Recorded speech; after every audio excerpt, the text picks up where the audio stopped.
Evening all, welcome to the Clean Air Together Cork launch of the results. Just to do some housekeeping just before I introduce the Lord Mayor. Bathrooms to my right, your left, okay. Exit the way you came in, obviously, and also there's an emergency exit down behind you and an emergency exit to my right as well, your left. Is that okay? And if you have any phones, most people do, you might just put them on silent or turn them off. Appreciate it. And the event has been recorded, so just to let everybody know. And I think that's about the end of the housekeeping rules, yes? Okay? Okay, right. Lord Mayor will come up now to introduce the opening of the event. Apologies, Lord Mayor. Okay. Councillor Deirdre Ford, Lord Mayor. Thank you. Thank you. I'll send the bill for pneumonia to Kevin later on. It's fantastic, isn't it? A collaboration between the city, the EPA and An Taisce. People, citizen science, as we were discussing over there. I think it's very exciting. Where can it stop? Where will... There's no barriers actually to citizen science, and it could be so valuable.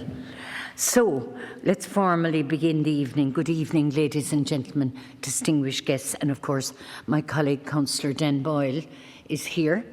I'm delighted to welcome you all to our public engagement evening, where the results of the Clean Air Together project for Cork City will be presented. I would like to acknowledge the hard work and effective delivery of this citizen science project led by the EPA and An Taisce with the help of the air quality scientists within Cork City Council. It was a very successful initiative, only second one of its kind in Ireland, with over 700 participants. That's phenomenal, that people are taking an interest in their own city and trying to help us out. This level of engagement shows how seriously the people of Cork regard the issue of air quality. And as someone who has suffered from asthma all my life, I think that and we've the highest number of asthmatics I think Ireland has. So I think that this is going to be, have many benefits, not just in relation to asthmatics, of course. And we have to follow the science, and the data is very important. I'm not going to comment on the results of the project because that's for the interpretation of the experts. But finally, I would like to pay tribute to all of you for coming here tonight and taking an interest, and thank all the citizens who did put up the little test tube and do the work for us, without whom this event would not be possible. Thank you so much, and thank you to the team also, to An Taisce and to the EPA for all your hard work. Thank you.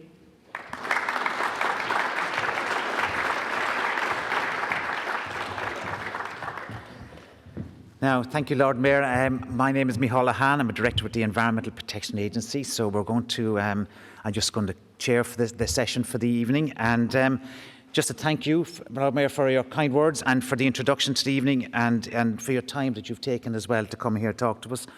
We have a number of presentations before we get to the actual results. Not that we're trying to keep you in suspense or anything like that, but we do want to talk to you about what's it all about, what we do here, the importance of citizen engagement in air quality and achieving good air quality, and of course all around the important area of health and air quality and what it means.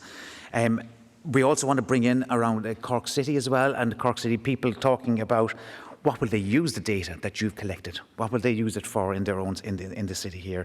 And for me personally, I'm delighted to be back. It's my hometown. So I'm going to begin with the first presentation of this evening, and they're all going to be relatively short, so we won't keep you too long. And it's going to be from Andy Fanning, who's a Programme Manager in the Environmental Protection Agency. And Andy leads all this area of work around the citizen science. He has many years' experience in different leadership roles across the organisation. And this is his latest gig, and he's just going to tell you about what's it all about. And without you, we couldn't have done it. Okay.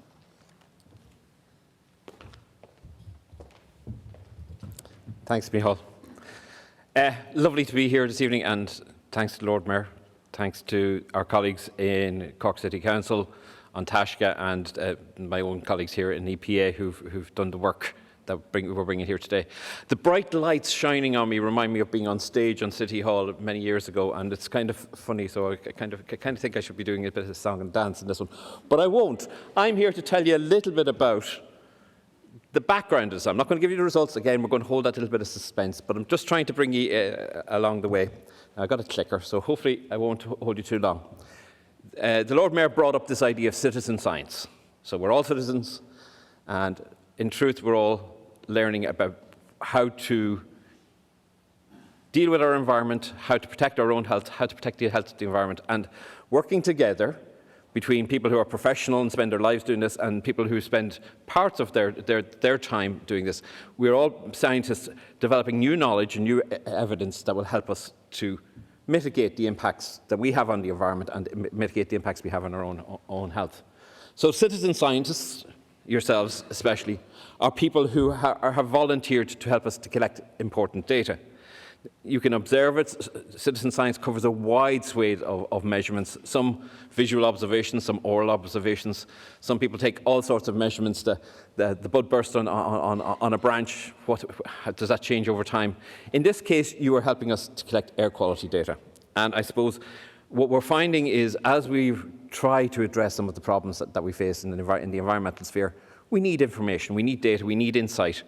And that insight comes from the conversations that happen between people when they're looking at the data. So thank you, thank you, thank you.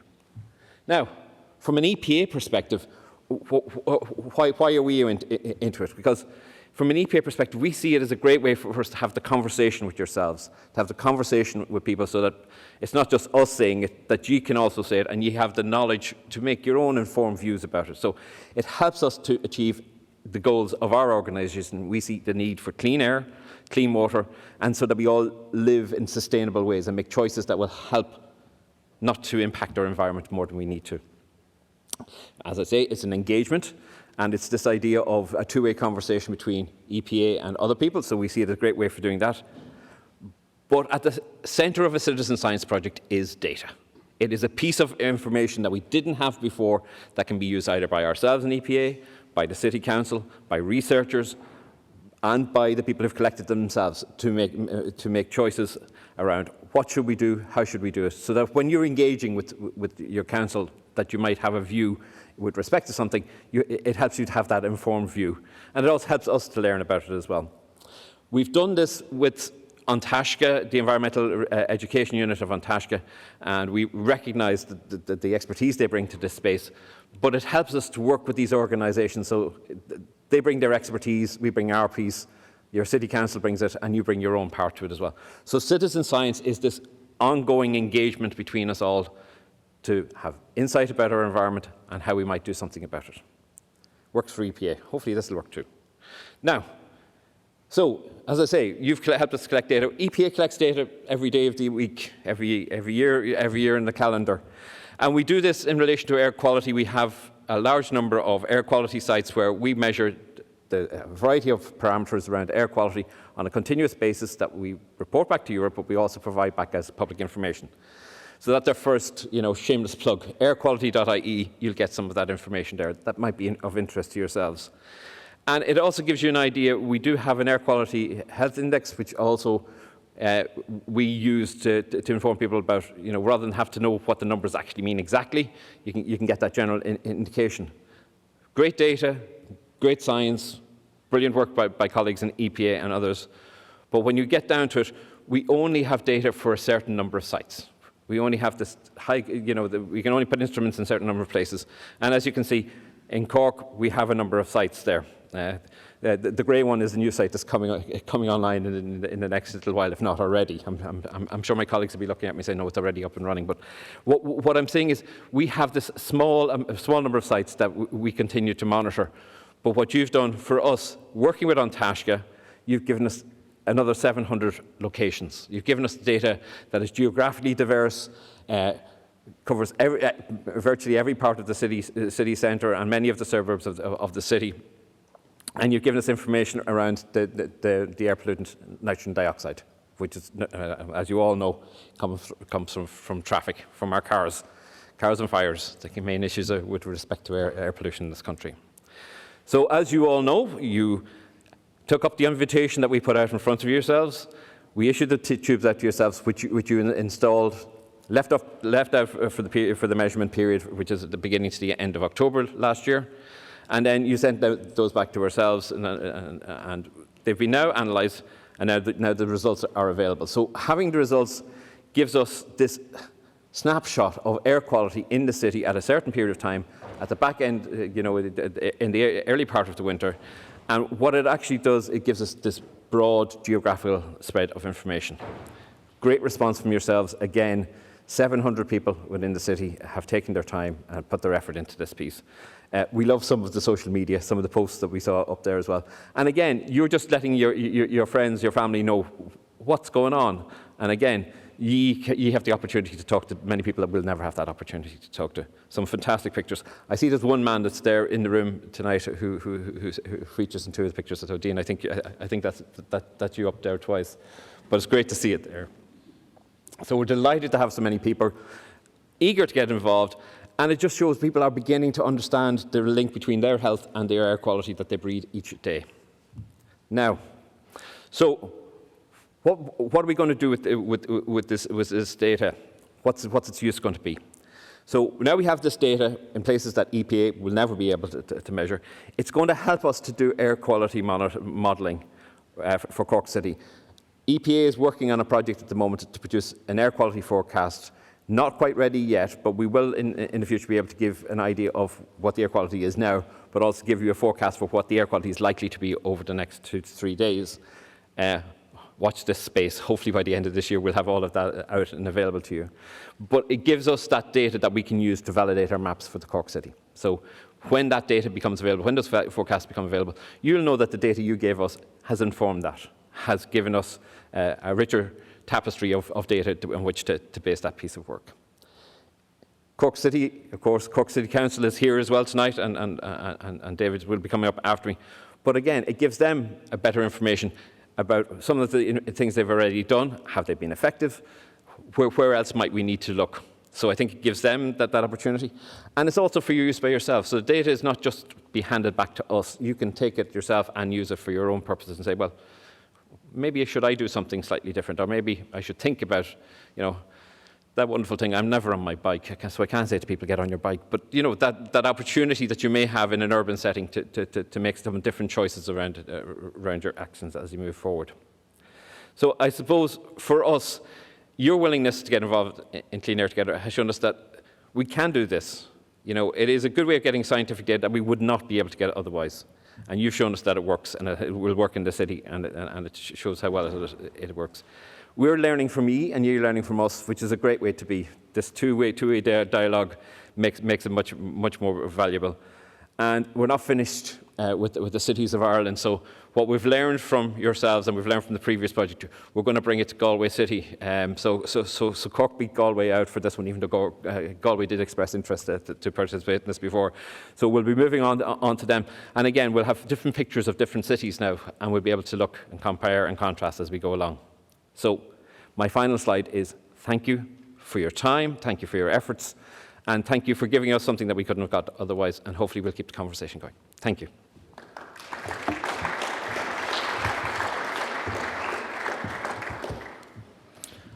Thank you, Andy. That's great, and great to get started on that. I'm just going to keep moving on, if you don't mind. I'm going to call on Professor John Wenger from UCC to give our next presentation. And John is he's with the Centre of Research in Atmospheric Chemistry at UCC, and he's worked extensively on air quality research and very much involved with projects from both Cork City's point of view and also the EPA as well. And John is going to talk to us about, I suppose, the importance of citizen engagement in science and achieving good air quality. Okay, John, it's all yours.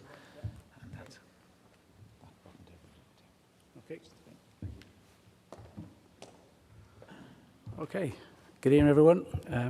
Good to see you here tonight. Working in UCC, the Centre for Research into Atmospheric Chemistry, and Dean Venables is here as well, also from the centre. Maybe Stig, I'm not sure, I can't see because it's quite bright, but good to see you all here this evening. We're active on social media if you want to follow our activity on Twitter and so on. We do a lot of work in that area as well. Just to pick up again from where Andy started, really, and just to say a few words about air quality and the importance of high-quality measurements for assessing air quality in relation to EU air quality standards and so on. And of course, the greatly expanded monitoring network that's now in place really serves its purpose very, very well. So we have a whole bunch of high-quality measurements, and you can literally go around the country clicking on these different dots and get air quality data. You can download it, and we're using it in student projects. It's a great resource, and it gives you loads of very valuable information. So the expanded network really has been a big benefit to everybody, I think. And very recently as well, the EPA latest Air Quality in Ireland report took a different direction. It was much more interactive, and I think it's much more educational. So I think it makes a better connection to the general public. And again, I'd encourage you, if you want to find out more about air quality, I think that's presented in such a way as to make it very, very digestible and easy to follow. Zooming into Cork City, Andy mentioned this already, there are 5 air quality monitoring stations in the city. And in fact, for a city of its size, this is pretty good, to be fair. 3 of those are overseen by the City Council. So we have the Southlink Road, and we also have Lower Glanmire Road, which are really roadside locations. And we have a background location at Heatherton Park. MTU is the site on the western part of the city, and we also have a monitoring station in the North Mall campus on UCC. And at these locations, we're measuring we're taking high quality measurements of the key air pollutants. Okay, so particulate matter, PM2.5 and PM10, although not the focus of Clean Air Together, they're really important pollutants that we need to measure. And also we do, of course, measure NO2 and ozone as other pollutants, and in some places, SO2 and carbon monoxide as well. So we've got good coverage in terms of air quality monitoring stations. The problem is that we only monitor in 5 locations, okay? So are we getting the full picture? Probably not. I mean, we do choose representative sites, okay, for roadside, urban background, and so on. But we can't necessarily fill in all the gaps. We can a little bit, but the key thing, I suppose, is that, first of all, these measurements are really centred towards ensuring compliance with air quality standards set down by the EU, and see where we are in relation to the more stringent standards set by the WHO, which I think the EPA is certainly targeting. And so these are precise and accurate reference methods. So these 2 instruments here are measuring PM2.5 and PM10, and also nitrogen oxides and ozone. So these instruments actually cost about £20,000 to €30,000 each, right? So an air quality monitoring station is a significant undertaking in terms of cost and personnel. Not just for the local authority, but also for the EPA to oversee this. So they're great, but we can't have them everywhere, obviously. Air quality modelling can help fill some of these gaps, okay? And that's where I think Clean Air Together will help play a role in that regard.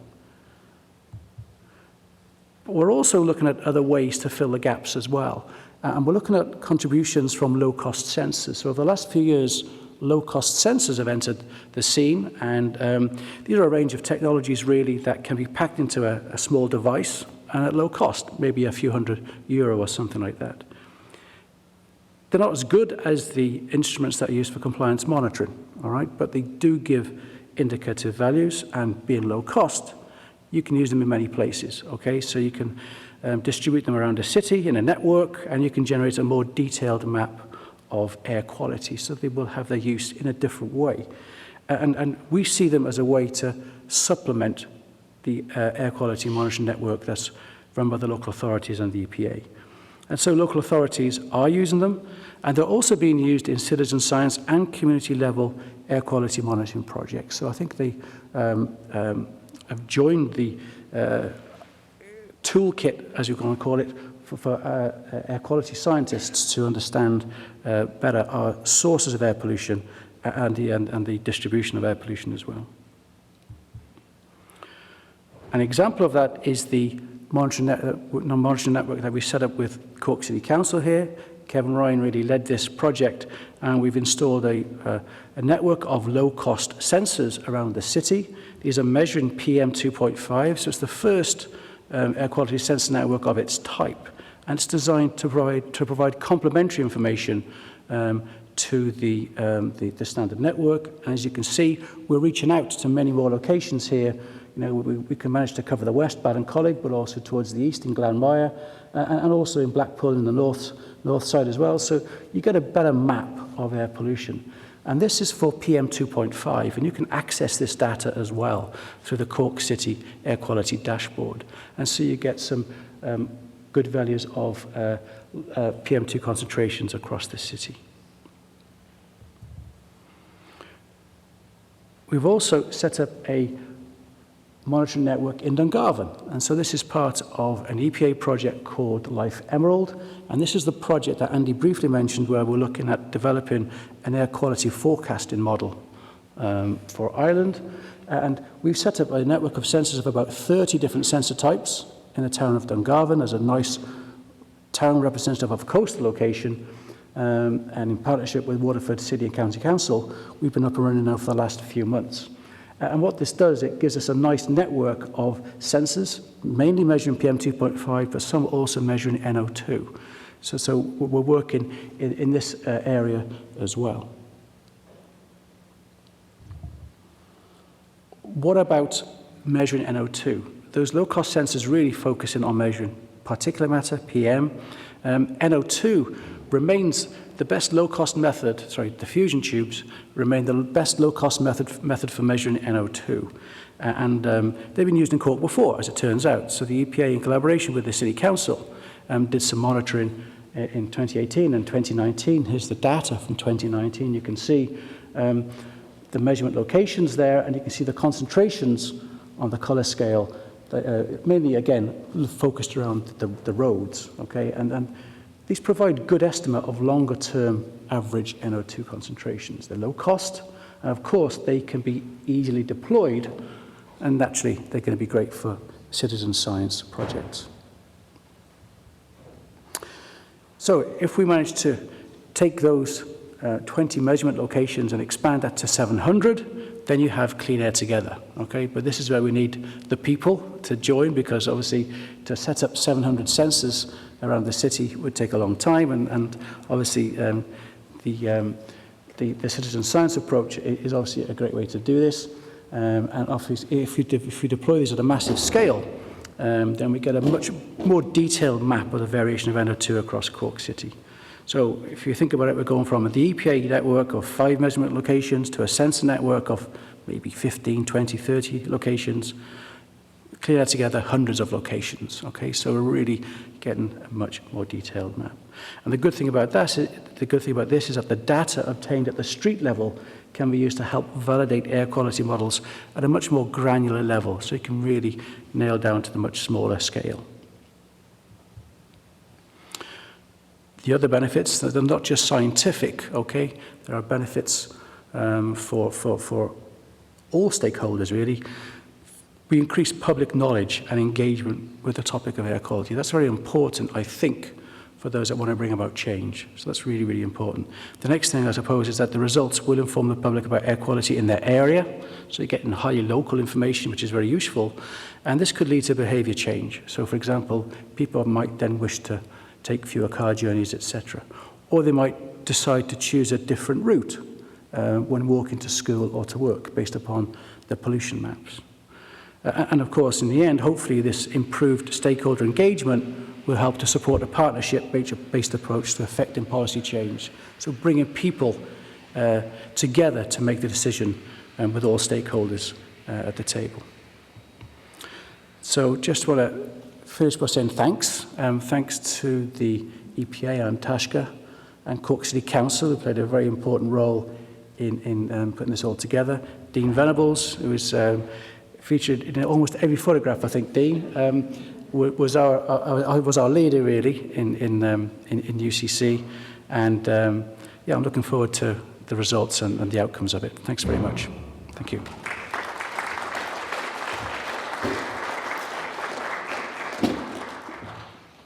Yeah, thank you, John, and that's great. And it's just great to get that perspective as well, I think, from what's happening elsewhere, not just as part of this project.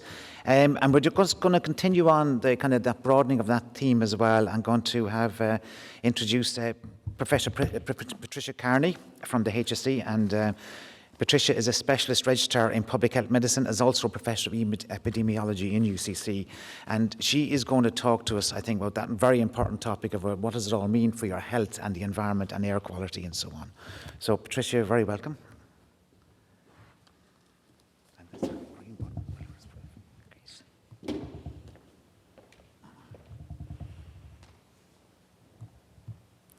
Oh, sorry, I go back.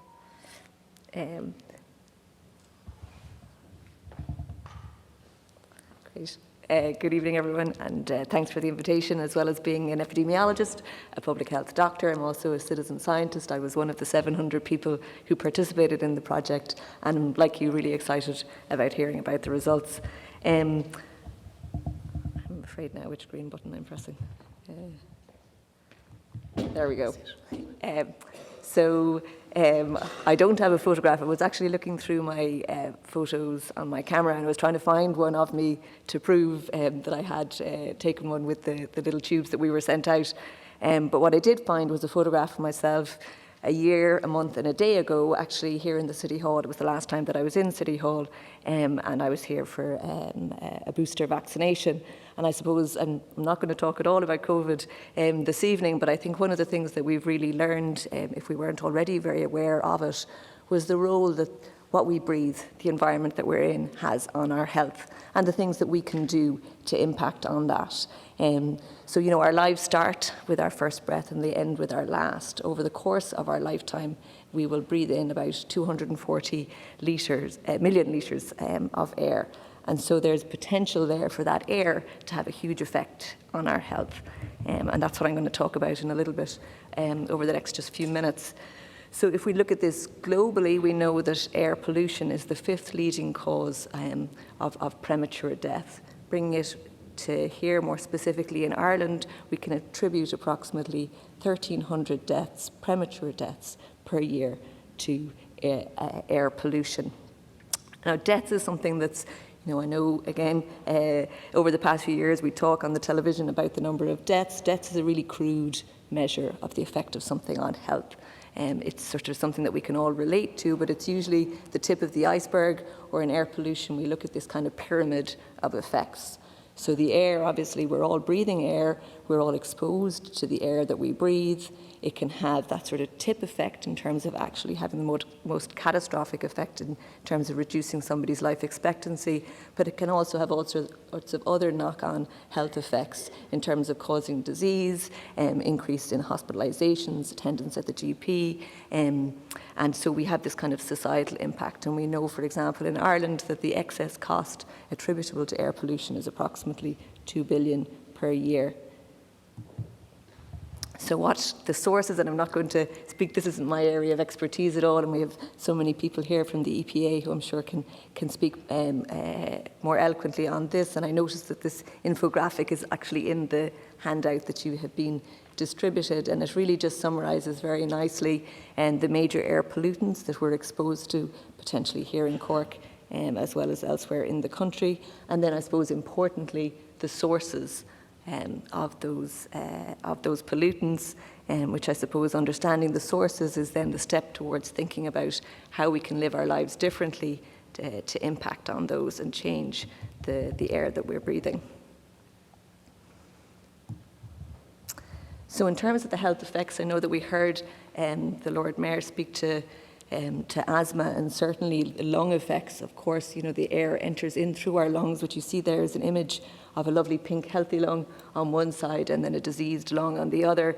But the reality is that the potential health effects of air pollution go beyond those on the respiratory system. So certainly it can cause things like cough, wheeze, exacerbation of asthma, those acute effects, those things that can come on quite quickly.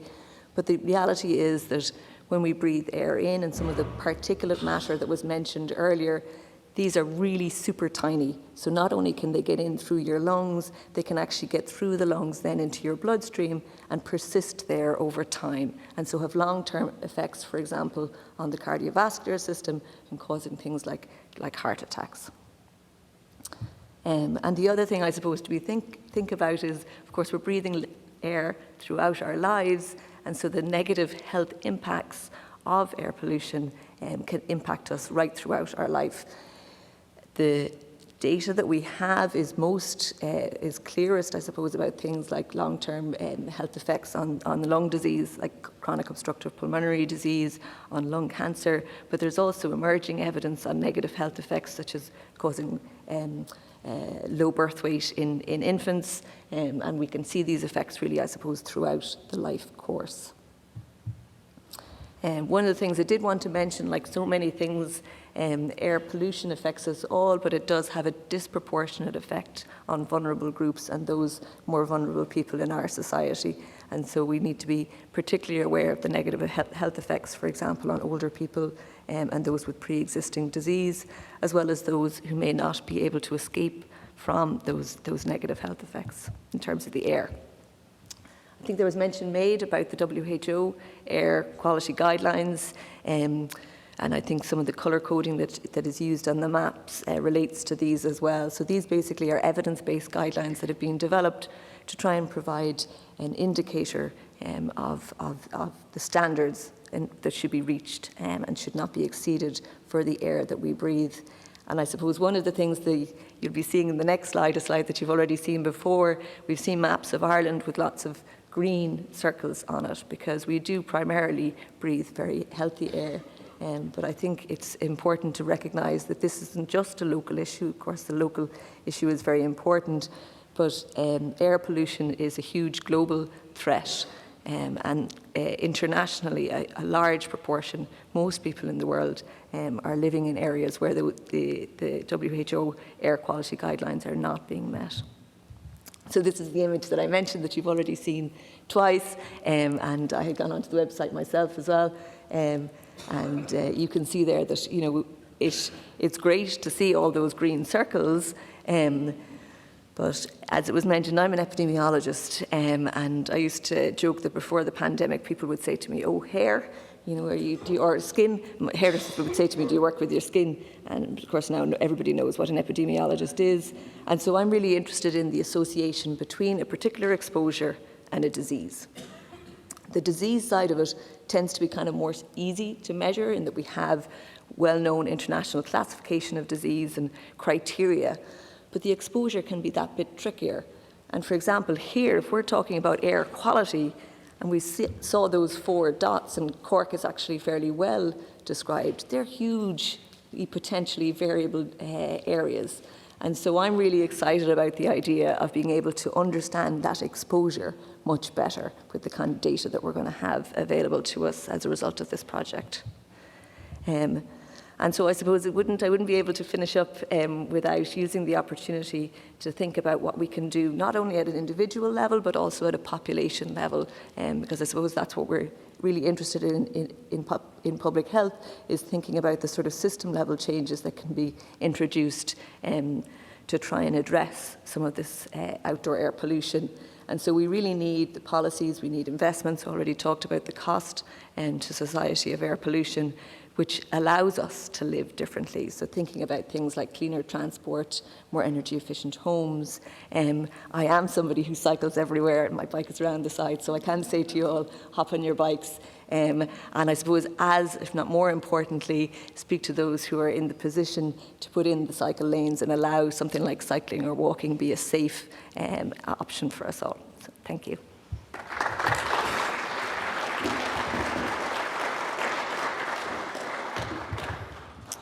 Now, thank you, Patricia, and that's a great introduction, really, to, you know, just covering all the areas of health and air quality and why it's important. And it leads us nicely into now saying, well, what are the results that came out from the study and from the citizen science project that we did? And, you know, and you can now get a feel for maybe when you see the levels and say, what does that mean for me, and what does it mean for my health? So I'm going to introduce you now to Sabrina Moore, and Sabrina is a programme manager with the educational unit of Antashka. And she has, for the past 5 years, been very much involved in working closely with ourselves and the EPA on citizen science initiatives, both with the Clean Air Togethers in Dublin, now in Cork, but also what's called the GLOW programme, which is targeted towards schools. And we've been doing a lot of air quality monitoring around that in schools as well, just to get them up to speed on what issues are there with them, but also to measure kind of pollutants at the front gate of schools and see what's happening as well and see what they can do. So Sabrina, you are going to do the reveal of all of the results, I believe. Is that right? Yeah.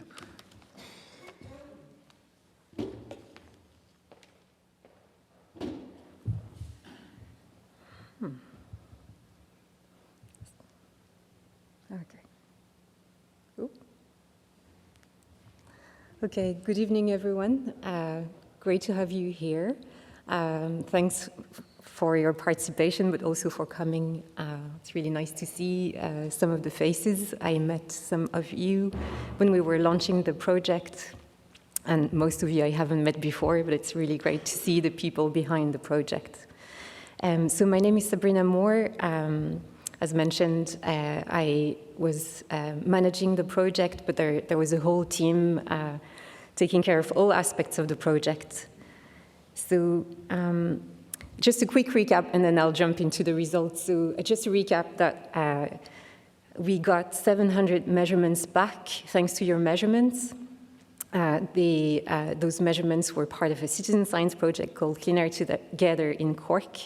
And what we measured through Clean Air Together is an air pollutant that we've been hearing about, which is called nitrogen dioxide, or NO2. And that air pollutant is created by traffic. So think about diesel and petrol engines, so cars, buses, trucks, vans powered by diesel or petrol, and especially older ones would be the main source of nitrogen dioxide in Ireland. Just to be clear, this is the only pollutant we measured as part of Clean Air Together.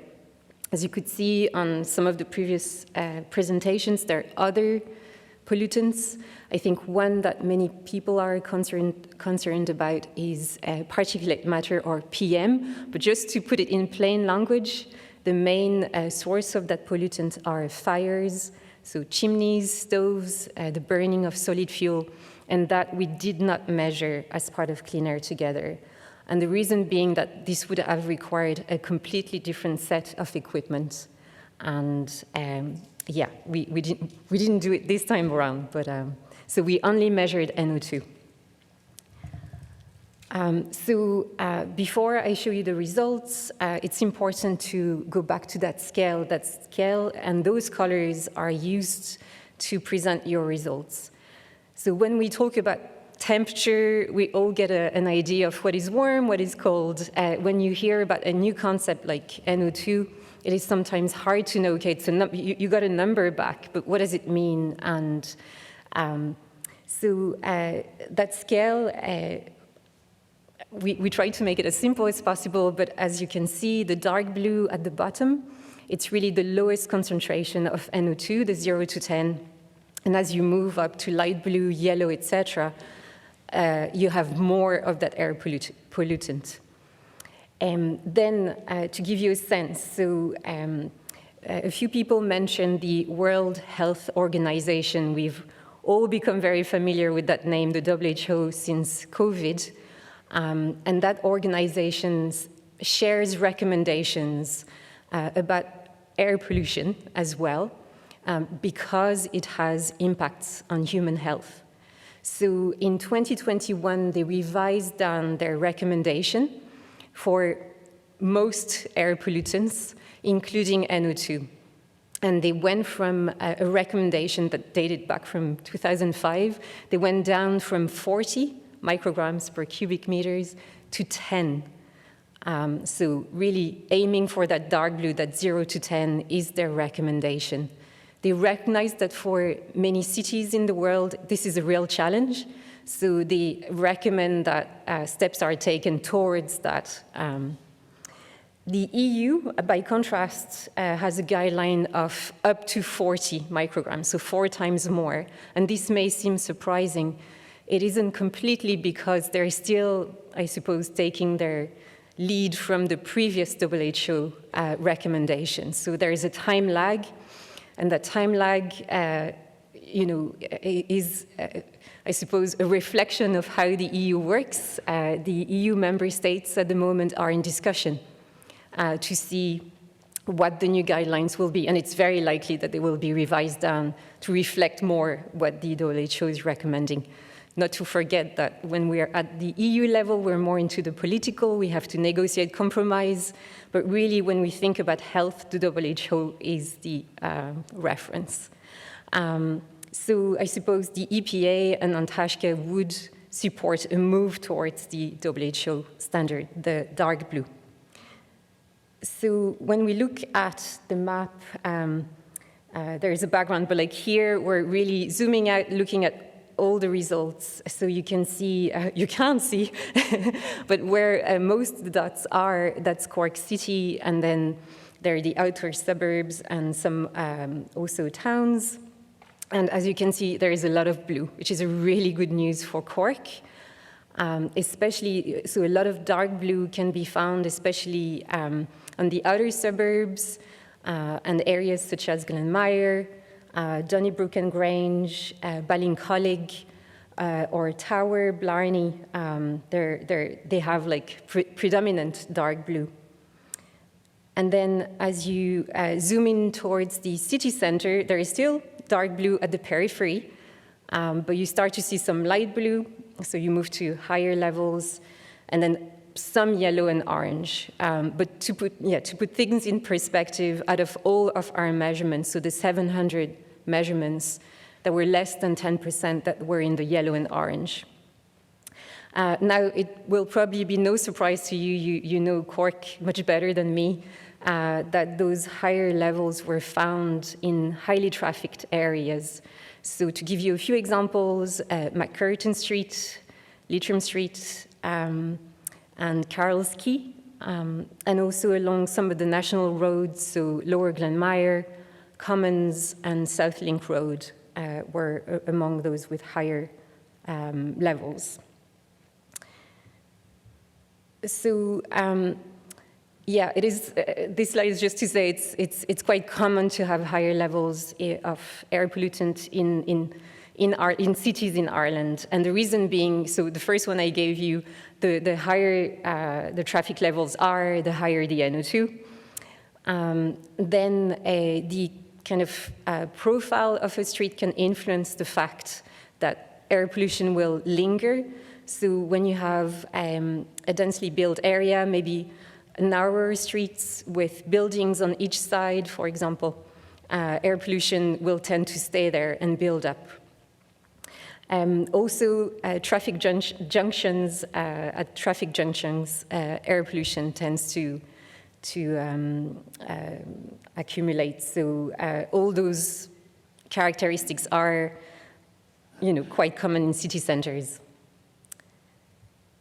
So that's it for me. If you have any questions about, more detailed questions about the results, don't hesitate to ask in the Q&A. So I'm keeping it at a high level. And just like everyone, thank you for your participation. If you want to let others know about Clean Air Together, don't hesitate. The results are now on the web page, and it's possible to zoom in and out and really look at localized measurements. So let your family, friends, and colleagues know, and they can see what air pollution is like near them. Thank you.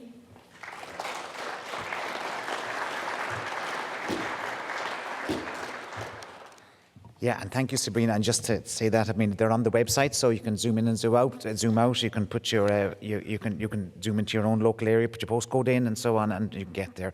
So that's really good to see the results, I think. And I mean, anyone who's participated already has their own result as well, so you know what that actual result figure is for yourself as well. But I suppose it does lead us on. I mean, you've seen the overall, the high-level results, and what does this mean now? And what will Cork City Council, particularly here, what will they use the data for? So what I'm going to do is I'm going to call on David Joyce, and he's going to talk about that very topic. Because David is he's with Cork City Council for the past 25 years, but he's the Director of Services for the Operations Directorate. And that has particular responsibility for around the environment and also for transport. So it's a really useful one to have.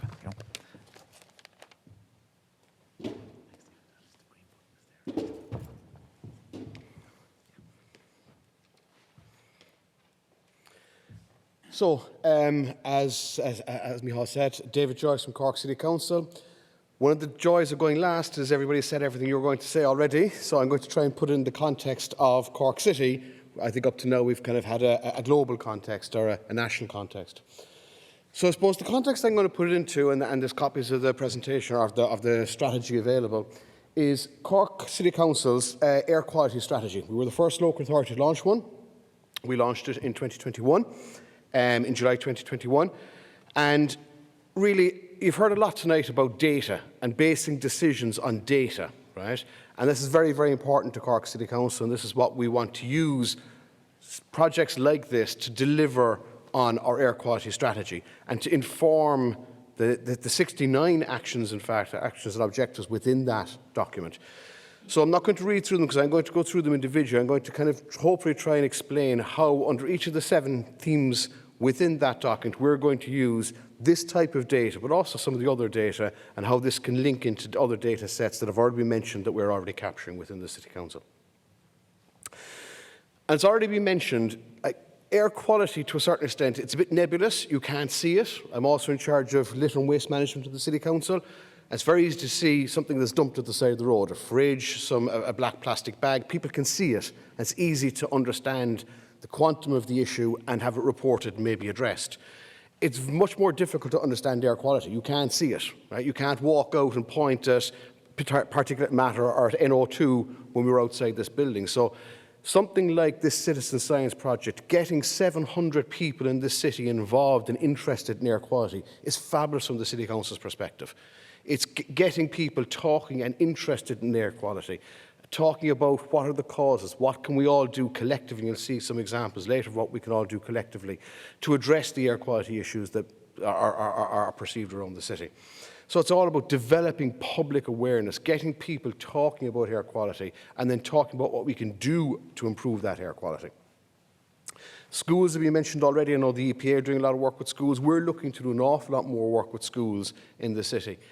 We find that, and it's a long-term investment, but engaging with children is going to really, really develop massive benefits into the future, right? I'll give an example of my young fella who's now 18, but many, many years ago, I came home and he complained to his mother that I was drinking and driving because he had seen ads on television, don't drink and drive. I'd stopped at a traffic light, say, taken a drink out of a bottle of water that was in the car.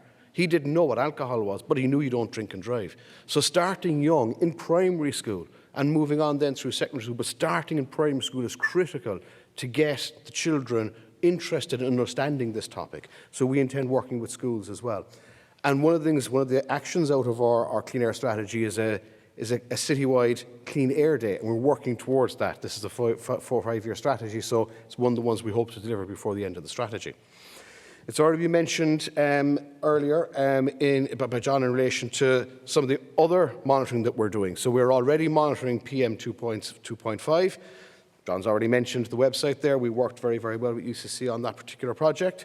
But that's only one of the pollutants. And you've heard through the earlier presentations, there's many other pollutants. There's not just one pollutant. So having this additional data to add to our other existing data around PM2, we can look and see correlations between the data sets. Is there areas where we have high PM2 and high NO2?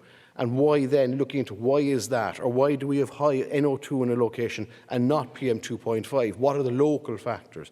So it's adding to the data sets that we have that we're able to use to analyse to move forward our understanding of air quality in the city. And again, it's been mentioned, what are the sources? The sources in an urban environment like this is predominantly traffic and transport, which can account for up to 40% of the air pollution across a city like ours. So what can Cork City Council do to influence that? So it's about planning and delivering EV charging infrastructure, pedestrianisation. During COVID, we pedestrianised 17 streets in the city centre. I'll come back to the impact of that maybe later in one of my further slides. Greenways, cycling has been mentioned, safe cycling, safe walking, improved walking and cycling facilities, giving priority to active travel modes as opposed to individual people in motor vehicles. Things like bus connects, the clean air zone and expanding that. So it's really much about Cork City Council implementing these initiatives and then coming back at a later date, and I haven't said it to the EPA yet, so it'll be a bit of a shock to them, but we'd like to work again and do this again so that we've got a time sequence. Doing it once is great and gives us a great snapshot of a period in time. But after we've done some interventions in the city, going back and looking at seeing, have those actually delivered the benefits that were predicted? And if they haven't, why? So we can understand what impact the interventions that are being delivered are and are not having. Green infrastructure. So again, we have put an awful lot of effort into developing green infrastructure across the city in the last number of years, and we're going to continue that. So biodiversity, wildflower areas, not manicuring all of our green areas and making them look like bowling green lawns, making them much more diverse back to what they would have been previously. But also things like surface water, natural surface water management for the water coming off our roads, sustainable urban drainage. Right? It is limited within a very concrete type of a city, but there are options, and we need to explore those as much as humanly possible. And also, we've changed the way we manage and maintain our green areas across the city to try and improve not just air quality, but also biodiversity and our green infrastructure. I'm sure a lot of you have seen these vehicles driving around the city. They're deliberately branded in garish colours, so you can't miss them, greens and yellows. But they're our We Care City Council fleet, right? So we have 76 vehicles that are purely electric vehicles, BEV vehicles, largest local authority fleet in the country of electric vehicles. And you can see some of the stats there, but they have been extremely successful from Cork City Council's perspective and have really delivered on our ability to reduce the impact of our fleet has on negative impacts in the air quality across the city. I mentioned earlier that we had declared a clean air zone in April 2022. We took the opportunity of the pedestrianisation of those 17 streets outlined there in red, and we have installed a number of different monitoring devices, and the two we're monitoring is NO2 and PM2.5.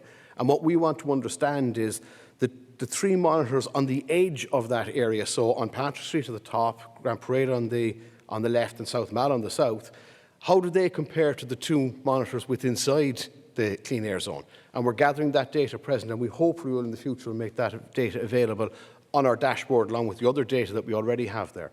But just to take a look at the results from this project that we're talking about tonight, you can see already we can demonstrate that the roads adjacent to this clean air zone have got poorer air quality than the roads within that clean air zone. So by declaring that a clean air zone, by pedestrianising those streets, by removing those cars from those streets, we can now demonstrate and have the data to provide the backup to our policy that proves that our policy is beneficial to the air quality within the city. And that's where we would be using this type of data going forward to validate and verify the interventions that we will be taking. So I suppose coming towards the end, I've mentioned it's really important, this whole engaging with the citizens, getting this to be a topic that people are interested in. I'm sure everybody in the room today is very, very interested in this topic, but there are 222,333 people, strangely enough, living in Cork according to the census from last year. Are all of those people interested in clean air? Are all of those taking actions to make sure that they're not negatively impacting on the clean air in this city? So I think that's where this is invaluable and a valuable project, and Cork City Council were delighted to be involved in it. Thank you very much.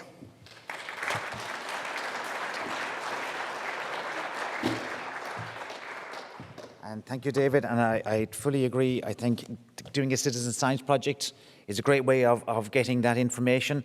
Doing it a second time to see it has there any effect or any been increase in either the uptake of people getting involved, or in fact any beneficial outcomes from the work that's been done by the city. So we're up for that, and we'll definitely be back here again.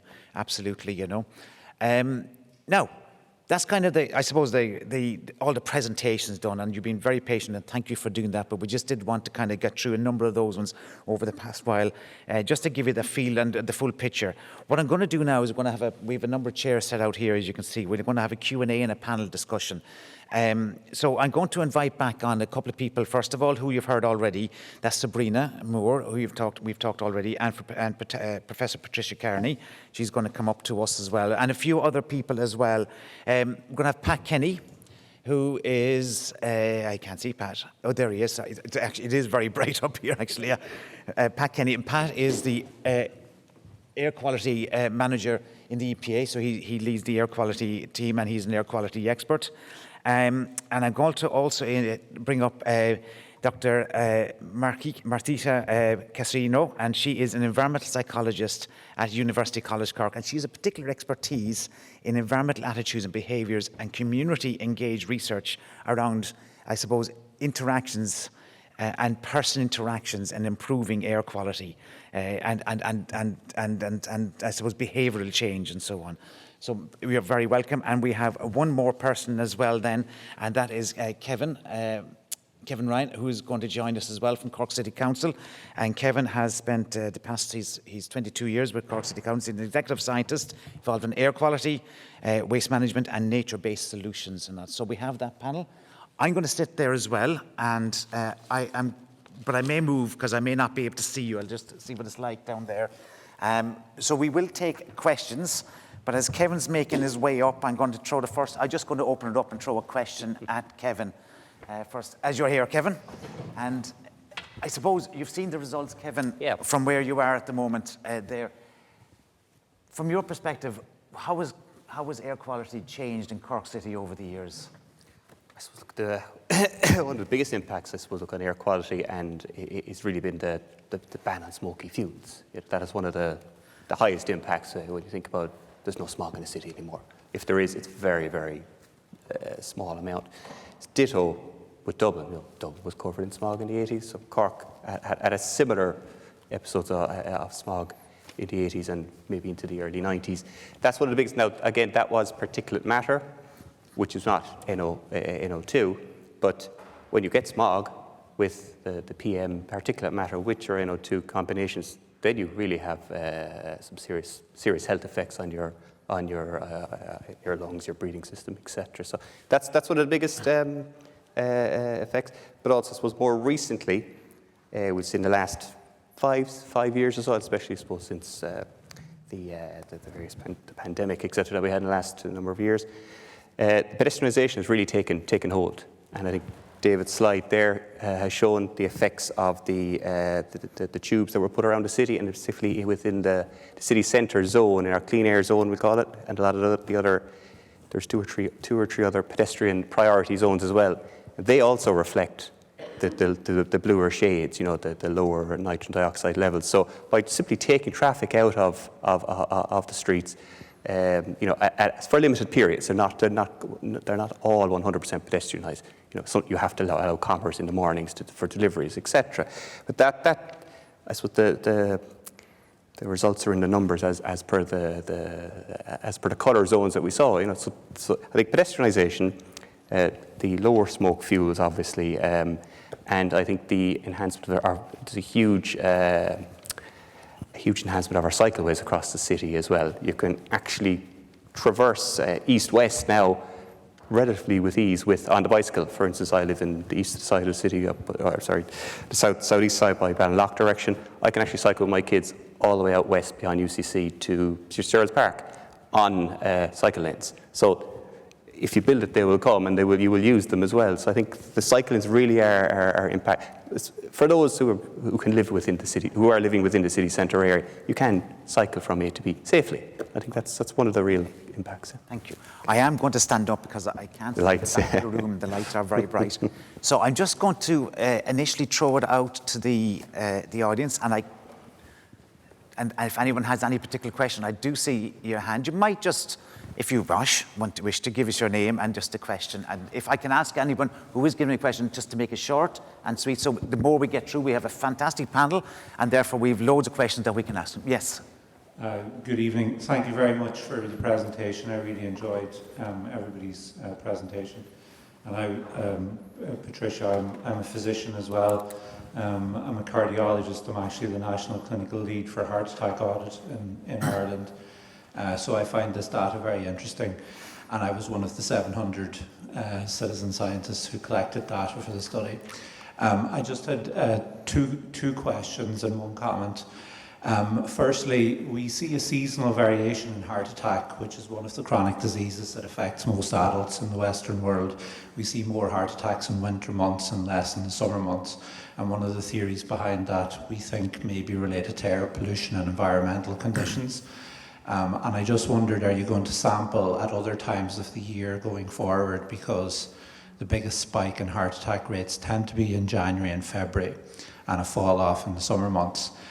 The second comment on the same vein is in lockdown, when everybody stopped moving around by private vehicles and stayed at home, we saw about a 10 to 15% drop in heart attacks over that first 3-month period, and that was sustained week by week over the period of the first lockdown.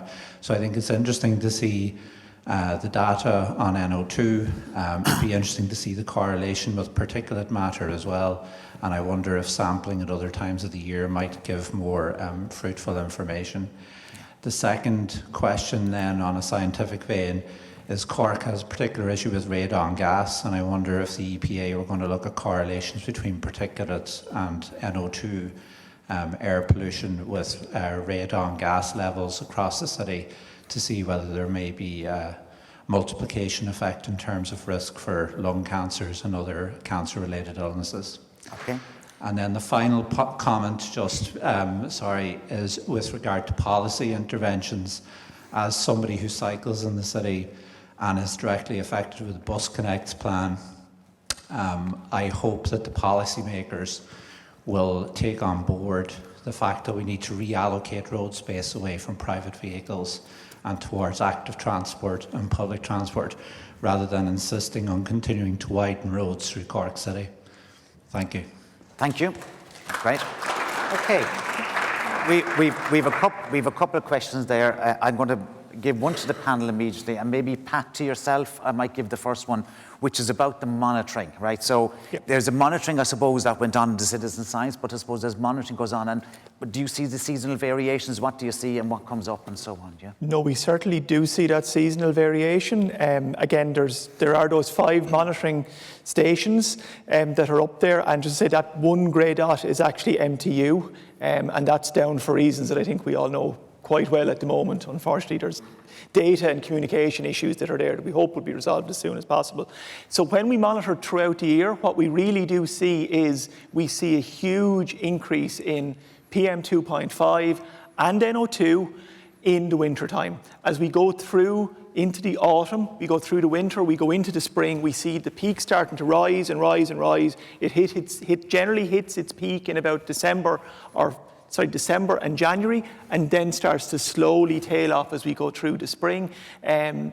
Professor John Wenger made some very kind comments about our most recent report on air quality in Ireland. There's some very nice graphics and animations in there showing that seasonal variation that we very much do Pat, see. If I could just say, and that presumably, to my simple brain, would be saying, in the winter months, what you have is people coming home and putting on the fire. Yep. And also probably less inclined to be out walking or cycling. Yep. Is that probably? Yeah, we've got much less active travel that's going on. People aren't walking, they're not cycling, they're more in the car. There's a higher concentration of cars as well, because obviously people are all in work, they're not on their summer holidays. Yeah. And we also have that then often combined with still cold air conditions, where we don't get those pollutants being dispersed, and we get increases in concentration.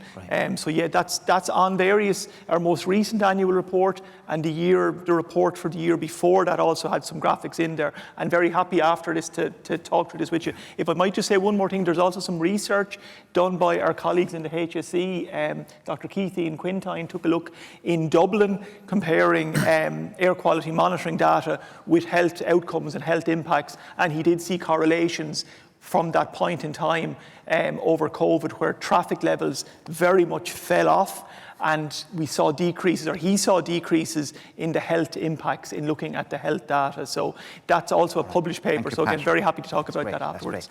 And we had a second question about radon, and I'm going to go away from the panel here today.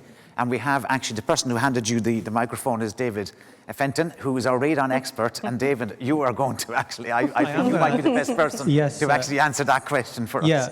Yeah, well, the radon, the source of radon is completely separate from from the source of PM. Obviously, radon's coming out of the ground, and you're quite right. Cork does have a particular problem with radon, and I'd urge. I don't want to distract the meeting from nitrogen dioxide, but I'd urge everybody to test for radon.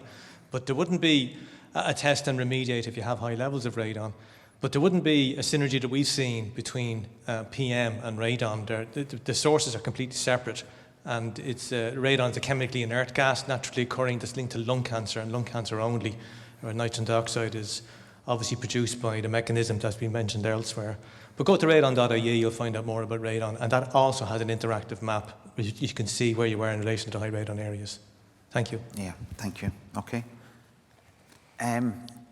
Question, Dan?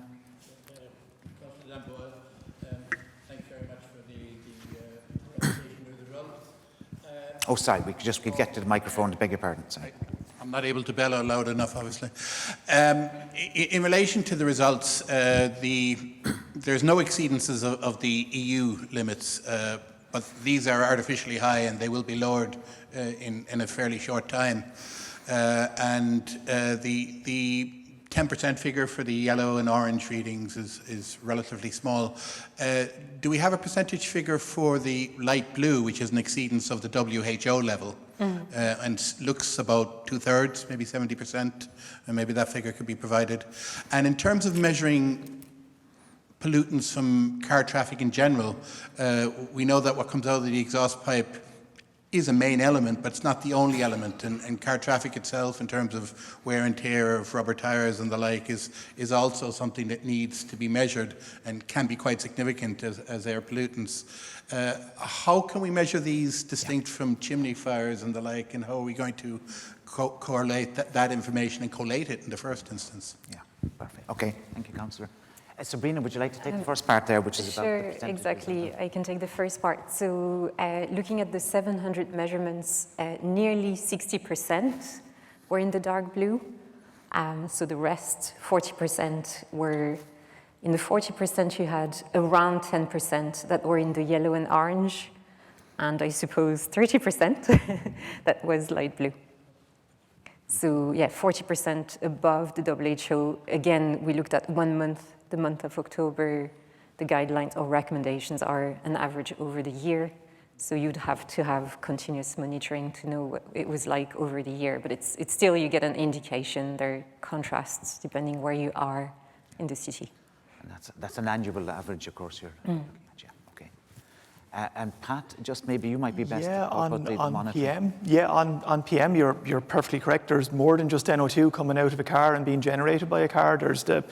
There's the tyre wear, that's generating PM 2.5, and then there's also the resuspension of road dust as well from the vehicle passing, and that's also generating both PM 2.5, but also a coarser fraction, more towards the PM 10. And what we've done in order to see, what are the different contributions from different sectors. There was work quite a number of years ago, very valuable work from the Sapphire project with UCC. There was further work then in a project called Aerosource, which was by UOG, and that looking at source apportionment of those fine particles in our air, and looking at the different sources and their contributions. And very much so the dominant source is domestic solid fuel heating when we talk to PM 2.5. There are other sources, and of course we need to take a sectoral approach and look at reducing down the concentrations as much as possible from across all the sources. But I suppose equally with that, we do need to look at what is the dominant source, and the dominant source is domestic solid fuel heating. And obviously there's some very recent actions from the end of October. There's a nationwide smoky fuel ban that's going to be perpetuating forward from now on, that is very much looking to, I suppose, address the smokier solid fuels from a fuel perspective, and look to increase or improve the air quality based on that policy move. Okay, thank you, Pat. Just before, I'll give you that question while we're just getting that to you. Oh, do you have it there, do you? Thank you. Yeah. Two people here in the talk. Two people. Padraig Hoare from the Irish Examiner. Very interesting presentation from all. There is a wide discrepancy between the WHO guidelines and the European Union's. I mean, from 2005, we're 18 years on, For Sabrina and for Professor Carney, would that be a concern? Is that that lag and that slow-moving bureaucracy is going to cost, maybe it might not explicitly cost lives, but it is definitely going to affect health outcomes. And for Dr. Casarino, I've read your research before, absolutely fascinating stuff. David Joyce mentioned the nebulous concept of air quality. How do you shift behavioural patterns when it comes to something so nebulous or intangible, if that's the right word? That's fantastic. So, thank you, Warwick. Maybe Patricia first. Knowing that the science takes a while to catch up, or the policy takes a while to catch up from the science, can you just give your initial comments? Sure, happy to speak to that. I suppose, so the WHO guidelines have just been updated. The nature of guidelines is that it would be rare that all the different guidelines internationally would get updated at the same time. So rather than being concerned by the discrepancy, I would say the WHO is really the world leader on this. They have the capacity to keep up with the science, and the science itself, I suppose, takes time. And one of the things that I alluded to was that air is something you're exposed to throughout your life. Air pollution, it can be quite difficult to detect associations between a particular exposure and a disease. So the WHO have looked at all the evidence, updated their guidelines, and as we've heard, I think it's just a matter of time before the EU do the same. All right, thank you. And Marika, yes, from your point of view, because I think it is really fascinating, this area of trying to change behaviours and the nebulous concept. Indeed, yes, it's a bit, first of all, thank you for the question, is how do you make the invisible visible? And when it's not visible, the best thing you can do is talk about it, create communication, create a conversation. And I think an example such as Clean Air Together is a wonderful example of that. You ask citizens to do something, and that creates a conversation, that creates awareness. A simple example of that is my 7-year-old. We took part, and as soon as we put the tube, he looked at me and said, "I'm a scientist. I'm going to tell everyone in school." He was so excited. That has a spillover effect. It's something that hasn't been reported today and probably is difficult to measure. But that idea that by taking part into initiatives of this type, particularly citizen science, you're making that invisibility, you're taking it away. You're creating a conversation about it. And then from that awareness comes buy-in into behavioral change, which of course is complicated, is more difficult than that. But I think it's through that conversation, and I think this is a wonderful example of that. I hope that answered the question. Thank you. And we had, yes, we have another gentleman here in the middle row. Oh, sorry, behind you. We'll get to you next. Me, is it? Yes, indeed. Yeah. Okay, so I'm another participant living on the Douglas Road, and I've one quick question and one quick observation. The question really is in terms of what the data is telling us. I'm presuming, I don't know how the technology works, but I presume it's averaged over the 2 weeks that we were sampling. And there's no data for specific times of the day, obviously. Now, my concern really is that the figure that we're getting is lots of blues, which is nice. However, it kind of assumes that we're standing outside all day long, 24 hours, to be exposed to that. I say, I live on the Douglas Road, and the people are cycling and walking down the Douglas Road during peak traffic. So their exposure is, I suspect, much, much higher than the incidence you get in there. Now, I don't know this effect on medical. I presume it's a cumulative high dose is the damage. So I'm just a little bit concerned that we're over-congratulating ourselves on this, and you need to dig a bit deeper. Second, minor observation is myself and my neighbour sitting in front of me both sampled this, and we've got a difference. Mine's 19.9, his is 17. So that's a 10% difference, and we're 7 houses apart. So, you know, of course there's difficulties with the airflow down the street and things, but I think before we congratulate things too much, we do need to dig a good bit deeper into really this good as well. questions, thank you. Really interesting questions, actually, and that difference as well, and just the... Sabrina, I'm going to maybe give that one, the first part certainly, well, both of them are probably to you, actually, but, you know, can you just talk about that and how it's collected and what it might mean, you know, when we're averaging like that over a period of time? Sure. So I suppose we got some background to our measurements tonight, and we did use a very simple piece of technology That means that, you know, a large number of people can measure the same thing at the same time. So we had that diffusion tube, and over the period of measurement, so it depends how long you had it outside, but generally it was 4 weeks. The tube collected NO2 and then in a grid, and then that grid was analyzed by a specialist lab in the UK, and they sent us the results back. So yeah, it is a rough measurement, you're right. It's an average over the period. We don't have like much detail about what the peaks and what the trend was, you know, day by day, hour by hour. So it's a very specific piece of work, but that information, I think that was stressed tonight, it's important to have the geographical spread, and this is where this project is bringing value to the EPA modeling. So we have an average over a period, like a very rough measurement, but in many locations, and that's actually quite powerful. If you were looking at what air pollution is like during the day, hour by hour, then I would refer you to the EPA website, which is airquality.ie. Those 5 monitoring stations that you saw, they will give you that level of fine detail, precise measurements, but only at 5 locations. So you see where we have one or the other at the moment. I think the main congratulating point, just to finish on this, I think it's really the work you've done. We're extremely happy that many people responded positively. There is good news within the measurements. A lot of areas have good air quality, but there is also room for improvement. We recognize that as well, and also recognize that we have a snapshot, so those measurements need to be repeated, and we need to see what air pollution will, you know, how it will evolve in Cork as well.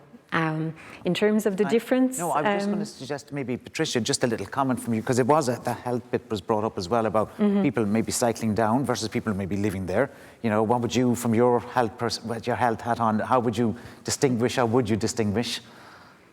I suppose what I would say is one of the reasons I think this is fantastic is that it's more data, but like any data, it has its limitations.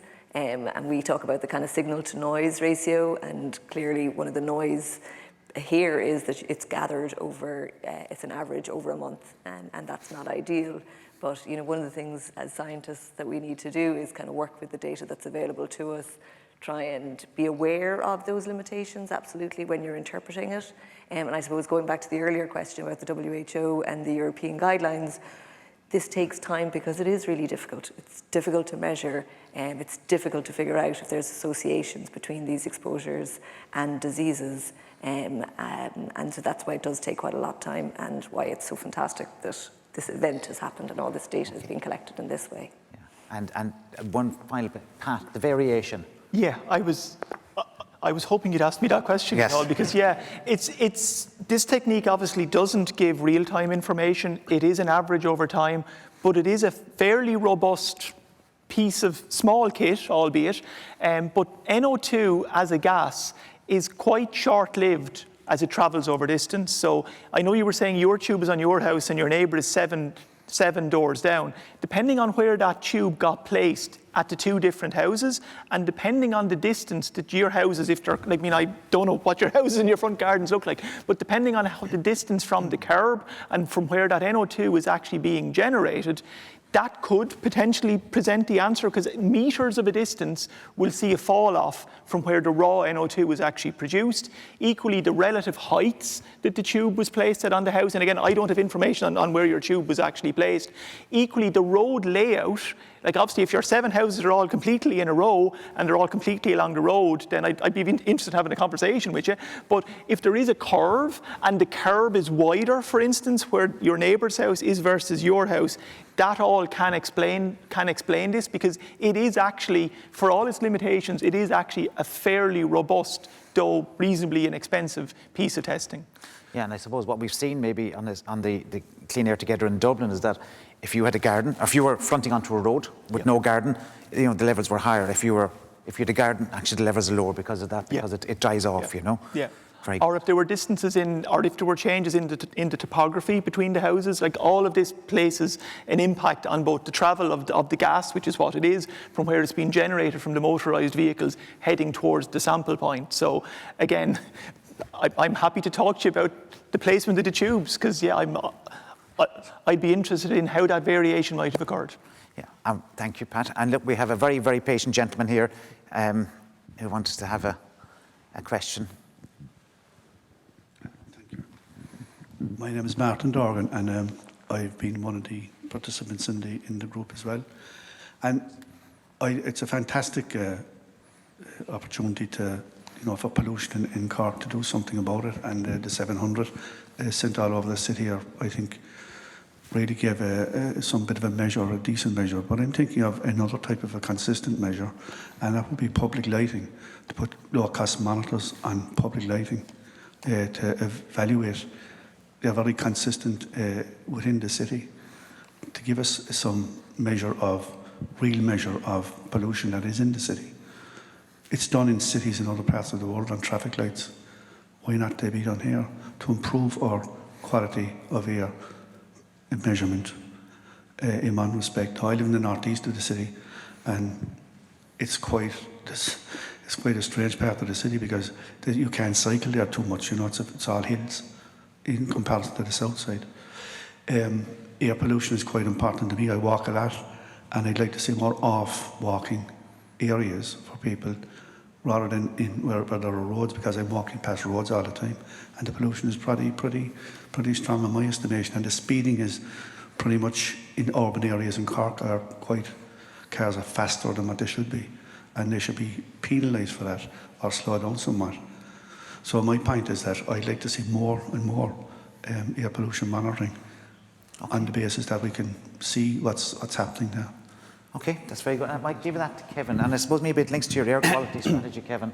And you might just pick up that point that was made and I thought about anything else around that, So first and foremost, we have developed, this was a low-cost indicative sensor network for particulate matter. Now that isn't nitrogen dioxide, okay, but so that was our starting point. So we have about 18 or 19 particulate matter sensors across Cork City and suburbs. Actually, there is a poster just before, if you go just at the exit point there, that will actually give you a snapshot of where they are and where they're located. Now, in terms of nitrogen dioxide, the monitors that we would like to put in place, shall we say, again, they're indicative, they're not part of the EPA network, which is part of national information towards the EU Environment Agency, etc. So for reporting purposes. These would just be for indicative purposes, but would give a trend. We have purchased 5 of these nitrogen dioxide monitors, okay? They were, I think we showed them that they were displayed within the clean air zone, okay? Now, we don't have data from them yet in terms of analysed data, so we're waiting some time just to see what the trends in these monitors are showing. And before we display this data to the public, just give us some time to make sure that the sensors are actually doing what they're saying on the tin. But what they will show, and I believe they will show, is that yes, the pedestrian zones within the city will show lower nitrogen dioxide levels. Ditto, like the tubes that we all placed around the 700 tubes. Now, in terms of expanding the network, for nitrogen dioxide is a little bit more difficult in that they're more expensive. The units are simply more expensive. I'm talking for a particulate matter unit, about $250, about €200, and whereas you're paying maybe 2,000 to 3,000 euros for just one unit for a nitrogen dioxide sensor. Now, again, it's indicative. I will stress that, and maybe we might I might shift to Pat Kenny in a second to the difference between an indicative sensor and what the EPA use for their reporting purposes. But we can expand. We have 5 of these units up already. We have purchased another 5 or 6 that are sitting on my desk, okay? They are waiting, dispersed around the city. Your question about linking them to the public lighting network, the City Council doesn't actually control every single public lighting. It's on a different accounting system, if that's correct, David Joyce, yeah. So and the controllers of that lighting network don't necessarily like us interfering with their power system. It's just the way it is. Now, we do control a number of light stands around the city centre, and we have actually utilised the power source on 2 of those light stands. So power is actually sourcing power, and sourcing a reliable power source is one of the hardest things we're finding for the further distribution of our 5 or 6 nitrogen dioxide units that I have on my desk. So, and we would like to stick to public buildings, because where we have asked commercial users to, or sorry, commercial shops, etc., can we tap into your lighting source? With the best will in the world, it works for about a year or 6 months. However, if that unit changes hands, we have found sometimes the power gets switched off by accident. You have a dead or greyed out unit like Pat Kenny has at home on his MTU unit. You can end up with grey units, and that's what we don't want. So you have to really be careful where you place your nitrogen dioxide units around the city. Make sure that you're guaranteed your power source, and it's usually best if you own them. Now, on that, we are expanding our cycling network around the city. As part of that, there is an initiative to actually put cycle counters on the way, on all the various cycleways, so we can actually count and measure how many people are actually using the cycle paths around the city. And as part of that, we are hoping to actually utilise those power sources. So we own the network, we own the cycle counters, and got to tap into that power. So it's a bit of work involved. There's opportunities there. There's opportunities. Okay. That's where we want to move towards. So where the cycling networks are, put our NO2 units there and spread it bit by bit by bit. You know? Okay, so, all right. Okay, thank you. We have this gentleman here first in front, just in front of you, Pat, or Dermot. No, just right in front of you. There. Thank you. Micheál is the man at the back here as well. Oh, the man at the back as well. I just couldn't see, sir. Hi, I'm Darren McAdam O'Connell. I'm the coordinator for the Cork Transport and Mobility Forum. I'm also a city centre resident. I was hoping to be part of this, but unfortunately I was away during part of it, so I couldn't be.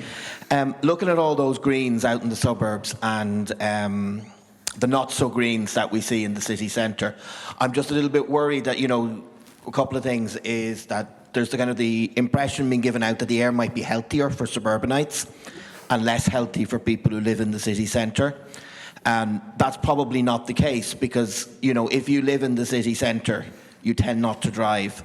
And we know from other studies that the air quality, the level of pollutants within a car is 10 to 1,000 times higher than the air directly outside. Thinking of coming here tonight, I was in a large part thanks to the excellent cycle infrastructure that's been put in place, I was able to avoid all of those busy streets with the high pollution levels, whereas some of you came in from the suburbs were probably stuck in traffic for quite a long time and were exposed. And I would love to see it done again with a measurement where we could look at people's exposure, where it followed it around, where I could have the monitor on my bike, where it could be in someone's car, and we might then begin to see what the exposure to the people rather than the exposure to the front wall of our house is. And I think that would be a really good way of doing it, would be to have it follow someone around or attached to their vehicles. I'm also worried, you know, in terms of the social justice, the residents in the city centre, to a large extent, don't really contribute to the problem, do to a greater extent than those people who do contribute are exposed 24/7 to the exposure within it. And I was very interested to hear about the way the nitrous dioxide falls off so quickly, because that's something we really do see in studies where people in cars are with a lower down entrance to the air conditioner exposed to high levels, whereas cyclists up high on a bike are exposed to much lower levels. And I'm also looking at my local area in the Middle Parish, where all of the dots are well away from the main roads and at very low levels, whereas I know there's an extremely congested road very close to where I am, which doesn't have the monitoring on it.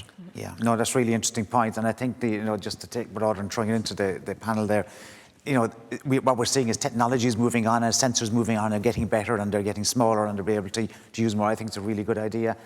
You've touched on something that's very close to my heart as well. It's about health inequalities, and around that people in the city centre are more exposed, and yet they're the ones not driving. So that, I think that's some really, really valid points there. I won't necessarily throw it out, but I think we'd all agree with you on that one. We have someone at the back first, and then yourself again, and then front. Hi, my name is Chinna. I am from MTU, which is in the news for wrong reasons recently. But Thanks for the very lucid presentations from all the scientists. I'm also a scientist, but those presentations are very nice to understand. I have 3 questions. First of all, make them short now, if you could, please. When these small sensors, modules were sent to 700 people, were these placed near these 5 accurate sensor positions where those results are compared with these accurate sensors? So to know the accuracy of these, maybe they were validated at other countries, but whether these are validated in Cork is my first question. Second question, because now more data is available about the air quality, and we are talking about the schools, is there any curriculum or syllabus introduced to the school kids about these data analysis or anything to engage them more and more to participate them in this discussion? Third one, because it's a citizen science project, and are there any continuation of this project or similar ones? Because we have the audience, they are very much eager to participate. If there is such continuation of projects, it would be better to introduce now, announce to the people, and if there is any budget and anything going forward. Thank you very much. Thank you. Okay, I'll take the last one. So we had Dublin, we're doing Cork, and we're going on to Galway as well next, and I think Waterford, Pat, is the one after that, isn't it? Yeah.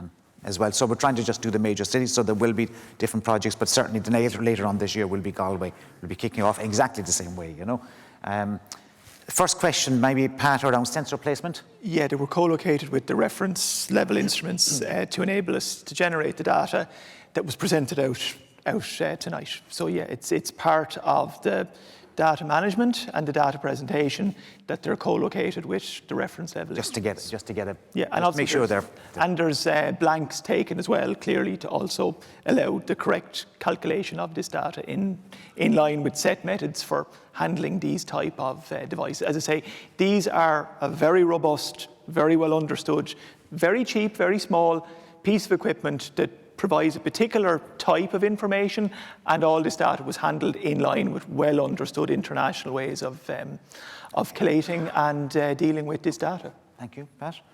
And Sabrina, very briefly, schools, Globe, curriculum. Yes, we've been working with schools nationally on NO2 as well, so since 2018, and last autumn there were over 300 schools taking part, measuring the same air pollutant nationally around the same time as Cork. So there is a great interest from teachers and students in primary and secondary schools, and they do get access to maps just like you, the data, and they then create different reports. So some of them are very scientific. They look at the data, they analyze it, we help them. Some of them then take on a kind of artistic or journalistic approach. They want to let others know about what happened at their school. But anyway, it creates engagement. So the way they do it, they put one of their tube near where there is drop-off and traffic, and by contrast, they have one in the courtyard, and they can really see differences, just like we were talking about earlier. So then they can take actions if they wish to. But we run that project, it's called Globe, every year in the autumn. Yeah. And the beauty about it is that the schools can compare themselves with other countries. Absolutely, yes. It's really an international program. With other places, well. other schools. Mm-hmm. We have another question here, yes, from Dermot. Do you have a... Thank you. Hello, Toig McCarthy is my name. I'm from the Shandon area. And I have a practical question, I think, for David Joyce, I'd say. It's in relation to the traffic flow. If you drive down Merchants Quay and onto Lavitt's Quay, there's no right-hand turn at the Opera House Bridge if you want to go out the Mallow Road. So what's happening now is all the traffic's been driven down towards Shandon, and I'm living in the Shandon area. We have got a light blue colour on our monitoring system, and if you're going to drive all the excess traffic down that direction now, instead of leaving it escape out of the city out to the Mallow Road, why isn't there a right-hand turn at the Opera House Bridge? As well as that, it's also driving articulated trucks to go straight down and then having to try and manoeuvre up through Shandon Street, and God only knows where they go from there when they get there. I actually know what you're talking about. David, would you want to comment on that briefly? I rather given... So Mike, comment, yeah. Yeah, with the microphone, rather than give it to yourself, you know. Sorry, yeah, it's just a very particular question, but look, as it's there in the table, you know. Thank you very much. I think maybe I might point you towards the website in relation to Cork Metropolitan Area Transit Studies, where the policy is not to drive traffic up through Shannon Street. If you take a look at the other changes we've made in the city, we have put additional lanes onto Parnell Place, we've reversed the direction and added lanes onto the bridges to get people onto the North Quays so they can then access onto the North City Link Road. So the policy is not to put the vehicles up Shannon Street, and we have some very, very good videos online which will identify the alternative routes for people and encourage people to take those routes. What I might suggest, that's a very particular question. So you obviously have, you know, it's a very relevant question, but you maybe take it offline with David perhaps afterwards, you know. We have another question over here as well, yeah.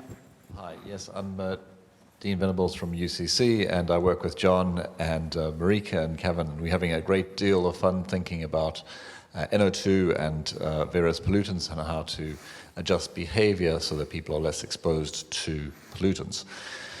In the case of NO2, the exposure of children is a particular concern. They're lower to the ground, they're closer to tailpipes of vehicles, they're more susceptible to picking up and getting asthma induced by NO2 and exposure and having asthma attacks as a result of this exposure.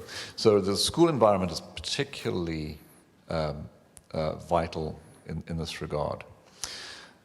I'd be interested to hear what you're seeing happen around the country in terms of interventions, not monitoring, because I do that myself, interventions that reduce the exposure of children to NO2 in the school environment, and especially outside the school environment.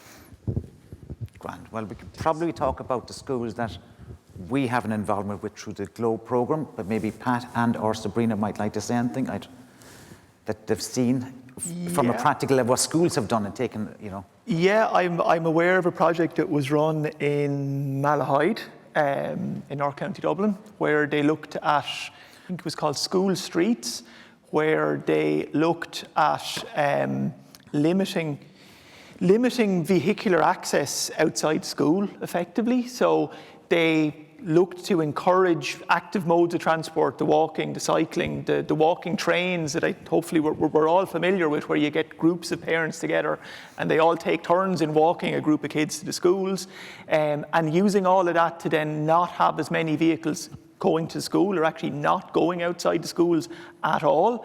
They worked with, that it was the local, it would have been Fingal County Council, I assume, if I recall, were working to then change the traffic flows around the school and provide parking in other areas not at the school for those parents for whom active travel wasn't an option, and it isn't necessarily going to be an option for everyone. And to work with that cohort of parents, they provided those I suppose, choices and options. And again, they used lower cost sensors in order to monitor the NO2 at the schools before they brought in these interventions and afterwards. And it did show a significant decrease, unsurprisingly. Now, the outcomes from that project and similar projects, obviously, these involve local authorities having to work very carefully with local communities on traffic flows, which can be a very, very contentious issue in themselves. But coming back just to NO2 and those impacts on children, undoubtedly, if you're removing that source of NO2 away from the school, you're going to reduce the exposure of those children and you're going to have positive health outcomes. The other thing I might just say is obviously the no idling campaigns that are more of a feature in the UK than in Ireland, but they are an absolute no-brainer from a reduction in NO2 concentrations where it comes to schools. That, you know, again, getting that communication piece across, and I know you're talking about how do you engage the public on this, getting that communication piece across that turn off your engine. That gas you're producing is impacting on the health of your own children. Okay, thanks, Pat. Before I go to you, I'm just going to actually pick up on that, because it naturally led, I think, Marika, to your area of research, and because what you're talking about is changing behaviours and trying to change and have interventions.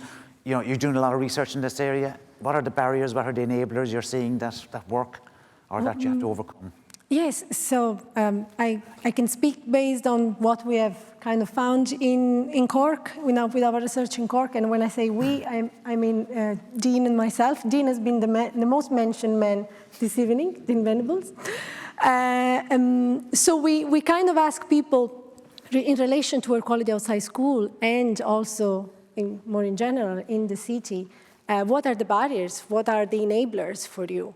And possibly because of the type of people that we got, but the reality is that we talk a lot about behavior and what individuals can do, but individuals are embedded in social, environmental systems, and things such as infrastructure and policies. And we touched upon on those things a lot.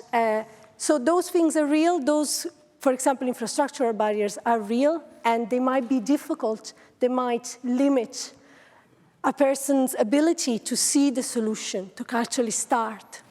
But it's also that change is difficult for all of us as humans. And unless a change speaks to our guts, to something that is very, very dear to us, it can be difficult. So I think by working together, because this is what it was.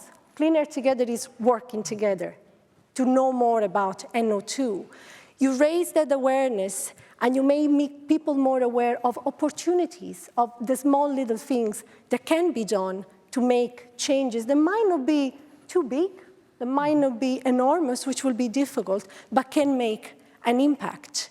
And so there are barriers at an individual level, and people can work on that. Certainly, we can encourage individuals to work on that. But then there are other barriers that are outside of the control of individuals, and for that, we need more systemic changes that are, for which we need to work together. Thank you, Marika. That's great. Okay, we've a chance for probably one last question, I think. Yeah. Whereas lighting doesn't create localized pollution, the power source at the power station does. And I can't understand, I often travel the South Ring Road at 3 o'clock in the morning, that there's 189 lights in the Park and Ride out there. The Park and Ride closes at 7 o'clock. Surely by 7:30 the lights could be turned off and turned on again at 7 in the morning. And secondly, the other thing is gas lighting in Bishop Lucy Park on all day and on all night. That must be creating a frightful amount of pollution. Thank you. Thank you. I'm going to suggest that the two of you, have a chat to David afterwards, right? Okay, if you don't mind. One last question, if we have one here. Hi, it's not actually a question, but just information. My name is Lisa O'Grady. I work for Antashka Green Schools travel programme. So I actually work with schools for 2 years on a programme of behavioural change, trying to create change around travel with schools. And we have a no idling campaign, which we will focus on as well. And it's the student-led, so the students themselves are, I suppose, at the core of coming up with the ideas and trying to come up with solutions. So if anyone wants any more information on that, Green Schools Ireland.org is our website, and you can see all the things there. We have resources, a toolkit for no idling campaigns and air quality for students and as well. Great wrap up. Thank you. Very good. Okay, listen, thank you very much. That was nearly 55 minutes of a question and answer session. So first of all, thank you to the panel for all their involvement, but thank you for all your questions. I mean, you're so engaged. It just makes the night much more interesting for everybody, and you get those questions out. The questions that are you're thinking about, and actually you get an answer to here with the people around. So, listen, just a real thank you to everyone who's attended this evening, participated in the event, and participated this evening as well. You've heard a lot of information. Not going to go through much any more on that, but I am going to mention the fact that that air quality forecast is coming this year.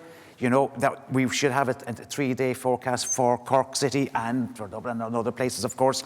And to know that the work you're doing and the work you've done as part of this will be used for ground truthing the models that are used. So that, that's really important information for us to be able to kind of roll these sort of things out. And it helps with planning your journeys, hopefully, at that point as well. As I said, it's going to Galway next. So if you know anybody in Galway, please get them to sign up as well, and we'll see how we're going. If you want more information, cleanairtogether.ie or just on the EPA website, you'll find that information as well. And just to thank Cork City Council for all their involvement, for hosting tonight, and actually for their very active engagement around all of their things. It's been really, really important. Really important, I suppose, that you were there and your participation. We have a short 2-minute video, if you bear with us. But before we, on the whole programme, but before we do that, I had a request from Niamh there, just saying, we're hoping to pull together a short social media kind of video of people's experiences with Clean Air Together in Cork. If anyone wants to be part of that, can you please find Niamh? Do you want to put up your hand, Niamh? Or Leo? Where's Leo? Is Leo there? At the back, yeah. That's Leo, just stood up the back. And if anyone goes to Leo, just be kind to him. He's a Liverpool supporter. He's hurting today. Right? And look, just from my own perspective, I think really, really engaging, really, really good to have this event, and it's been, fabulous to be being part of it, and to have all you part of it as well. Okay, thank you.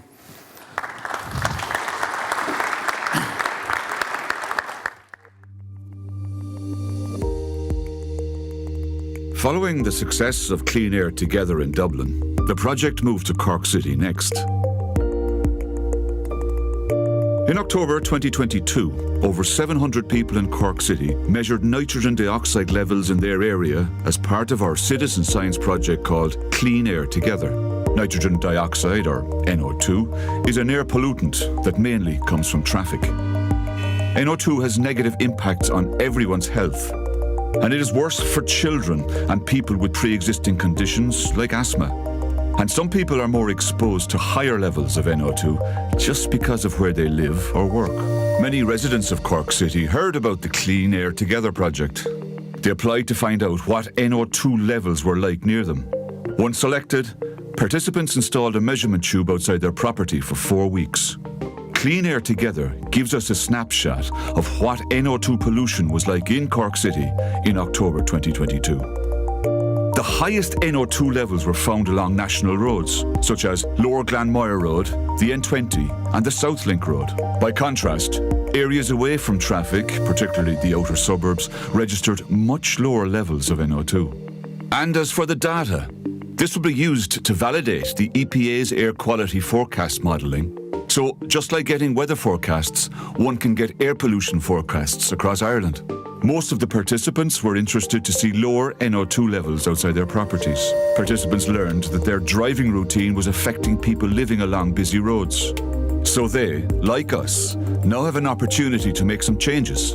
Think twice before taking the car. Shop more locally. Get back on the bike. And take public transport at every opportunity. These are small steps, but together our actions have a big impact. The good news is that sustainable mobility is becoming easier. More and safer cycleways and footpaths, the development of cleaner public transport, and so much more is being planned by the authorities to reduce air pollutants. By supporting and adopting these changes, the goal is to reduce NO2 pollution over time in all areas of Cork City. To see what the NO2 levels were across Cork City as measured as part of Clean Air Together, visit cleanairtogether.ie. Thank you to everyone who participated in Clean Air Together. It couldn't have been done without you. And where does Clean Air Together go to next? See you in Galway City later this year.